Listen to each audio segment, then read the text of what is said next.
Olá, sétimo ano, vamos para mais uma aula aí. Hoje eu vou começar a unidade 3. A unidade 3 fala sobre a dinâmica da população brasileira. Eu começo bem na página 68 do nosso livro. Essa introduçãozinha aí fala justamente sobre essa dinâmica da nossa população. A gente sabe, né, que quanto mais a gente saber os aspectos da população brasileira, a gente vai saber mais como compreender o nosso espaço geográfico, né? Muitos órgãos, eles acabam pesquisando, né, esses órgãos governamentais acabam passando, né, informações que acabam contribuindo para a gente, para a saúde, para a educação, para o transporte, entre outros aspectos. Beleza? Então vamos lá. A primeira coisa que eu quero que vocês saibam é a nossa população. O Brasil, nós somos o quinto maior em população do mundo. Porém, a gente tem alguns países que estão na nossa frente. O Brasil tem 208 milhões de habitantes. A China é o país mais populoso do mundo, com mais de 1 bilhão e 400 milhões de habitantes. Esses dados de 2017. E o segundo, que passa de 1 bilhão de habitantes, é a Índia, com 1 bilhão e 300 milhões de habitantes. Beleza? Seguido dos Estados Unidos com 324, a Indonésia com 263 e nós aqui com 208. Esses dados 2017 e 2018. Então nós somos o quinto mais populoso do mundo. 2 países ultrapassam 1 bilhão de habitantes, é apenas China e Índia.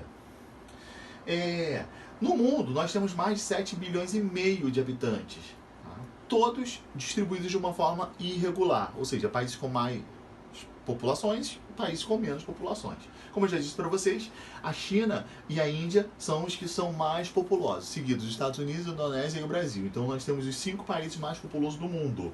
O que seria país populoso? A gente quer dizer a população total, e isso vem de população absoluta. Geralmente a gente considera um país populoso aquele país que tem mais de 50 milhões de habitantes. Beleza?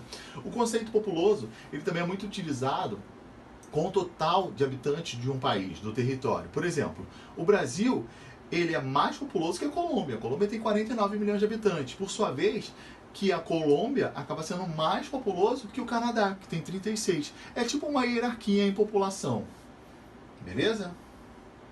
Aqui tem uma tabela do crescimento da população brasileira. Em 1872, a nossa população era mais de 9 milhões. Quase 10 milhões de habitantes. Com o passar dos anos, a população foi aumentando cada vez mais e a gente chegou aos 208 em 2018, que eu acabei falando para vocês. 2020 já chegou a dados de 210 milhões de habitantes, beleza? 2 fatores explicam por que a população brasileira vem crescendo. Primeiro, a gente acaba falando sobre um saldo migratório positivo. A gente recebe um grande número de imigrantes. Lembrando, imigrantes é aquele que chega, e imigrante é aquele que sai. Então a gente tem recebido mais pessoas do que saindo. Então a gente acaba tendo um saldo migratório positivo, né? E isso aconteceu em muitos aspectos, em muitos períodos. Imigrante é a pessoa que chega em um país e para morar, tá? E o emigrante é aquela que sai para morar em outro país. Existe essa diferença. Em 1880, né, até 1930, mais de 4 milhões de pessoas entraram no Brasil. Já entre 1900 e 1920, esse saldo dobrou, chegou a quase 8 milhões. Né? E o segundo fator é o chamado crescimento natural, que também chamamos isso de crescimento vegetativo. O que significa isso, professor? É a taxa que a gente pega, se ele pode ser positivo ou negativo. A gente pega o número da taxa de natalidade, né, que quer dizer o número de nascidos a cada grupo de 100 habitantes em um ano, e a taxa de mortalidade, que é o número que a gente costuma dizer que é o número de mortos, né, de óbitos, a cada 100 mil habitantes por ano. Então a gente vê através disso aí o como é esse crescimento natural, que ele pode ser positivo ou negativo. Beleza? Só que nos últimos anos aqui no Brasil a gente está tendo uma queda. Se vocês lembrarem aí, perguntarem aos nossos avós e bisavós, antigamente se tinham muitos filhos. Hoje a gente vê que isso não acontece, as pessoas estão tendo menos filhos, eles estão dando prioridades a outras coisas. E por que a gente acaba dizendo isso, né? A partir de 1970, quando a industrialização começou a acontecer aqui muito forte no Brasil, o crescimento populacional acabou diminuindo, né? Por quê? Os imigrantes pararam de entrar no nosso país, e outra, a redução das pessoas em terem filhos acabou sendo muito constante. Então, as mulheres, ela tá, para vocês terem uma ideia, hoje elas têm um número de 2 filhos por mulher. Só que em 60 era em torno de 6. Olha a diferença. Né? Por que isso aconteceu, essa diminuição? Cresceu muito os métodos contraceptivos, que é o quê? As mulheres tomarem vacina para não engravidar, a utilização de preservativos, as pílulas anticoncepcionais, né? Até vacina, tomar alguns tipos de injeções para que não engravide. Outra coisa é a expansão do modo de vida no meio urbano, né? Porque acaba sendo a violência muito forte e a questão de serviços também. Então as pessoas preferem ter menos filhos porque cuidar de filho acaba sendo muito caro. Então acaba sendo isso muito difícil, pagar colégio, a questão de segurança, preocupação. Então acaba sendo muito opcional as pessoas fazerem isso. E outra, que é o mais óbvio, é a inserção da mulher no mercado de trabalho. Ela está dando mais prioridade ao trabalho do que ficar cuidando dos filhos em casa. A gente vê que em pleno século XXI isso não acontece mais. As mulheres estão trabalhando mais e estudando muito mais, beleza? Até mais que os homens. Mais à frente eu vou falar até para vocês que as mulheres, mesmo tendo essa dupla jornada de trabalho, elas acabam recebendo menos que os homens. Então aqui tem até uma foto representando isso, né? E o outro ponto que eu vou falar para vocês é sobre a distribuição da população brasileira. Como ocorre essa distribuição? Lembrando, a gente não está distribuído de uma forma por igual, homogênea.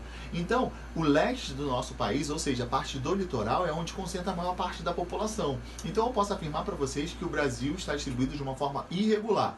Mas no interior, que é a parte oeste, tem uma menor concentração populacional, beleza? E isso vem desde o período colonial, aquele período da plantação do cana-de-açúcar, que eu até falei para vocês do café, a introdução da indústria no nosso território brasileiro. Eu vou mostrar um mapa aí que vocês reparam muito bem isso, ó. Esses pontinhos vermelhos representam justamente a maior concentração populacional, que não acontece na parte do meio do nosso território brasileiro. Então o litoral tem a maior parte da população, né? E quando eu falo para vocês sobre densidade demográfica, o que seria a densidade demográfica? Densidade demográfica, a gente pega o total de habitantes no país e divide pela extensão territorial. No caso do Brasil, nós somos quantos? Mais de 208 milhões de habitantes. E a gente divide pela extensão territorial. Isso vai ter um resultado chamado densidade demográfica. E aqui no Brasil, a nossa densidade demográfica é de 24,5 habitantes por quilômetro quadrado. Então podemos considerar que o Brasil é um país populoso, porém o Brasil é pouco povoado.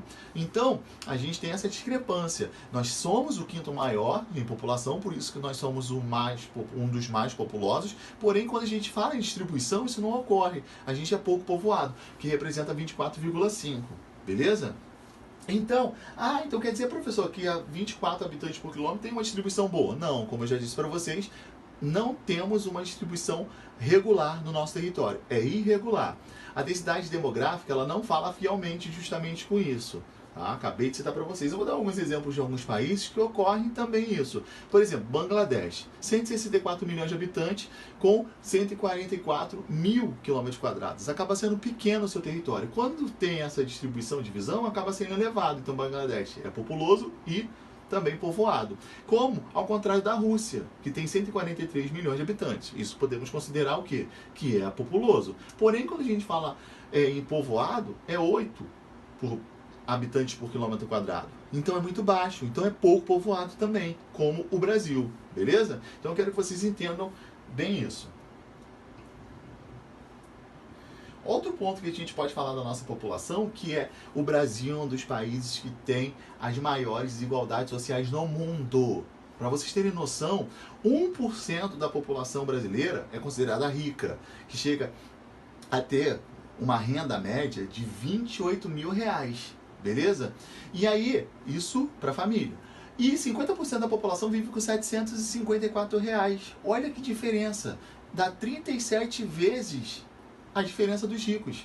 Então a gente tem uma desigualdade social muito grande. O Brasil é um dos maiores, como eu já citei para vocês. E a concentração, né, acaba sendo refletida por uma minoria, que são a população mais rica. Então a maior parte da população brasileira é considerada pobre, de classe média a classe baixa.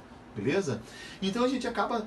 Outra coisa que a gente acaba vendo uma discrepância é o salário entre homem e mulher. No Brasil, ainda, os homens recebem mais que mulheres, mesmo as mulheres estudando até mais que os homens, beleza? Aqui, ó, a chart que fala até mesmo sobre essa desigualdade social, um menino mandando uma carta para Papai Noel, e aqui a gente acaba vendo uma pessoa mandando um WhatsApp.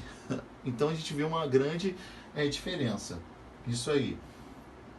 Ó, mesmo com os avanços das últimas décadas, como eu já falei para vocês, as mulheres acabam sendo desfavorecidas e elas acabam recebendo menos que os homens, beleza? Então vocês têm que entender isso. E mesmo ela tendo aquela dupla jornada. Ó, aqui no Brasil, se a gente for ver, ó, os homens têm um salário maior do que os das mulheres. E todas as regiões acontecem isso também. Beleza? Então é isso, espero que tenham gostado. Até a próxima aula.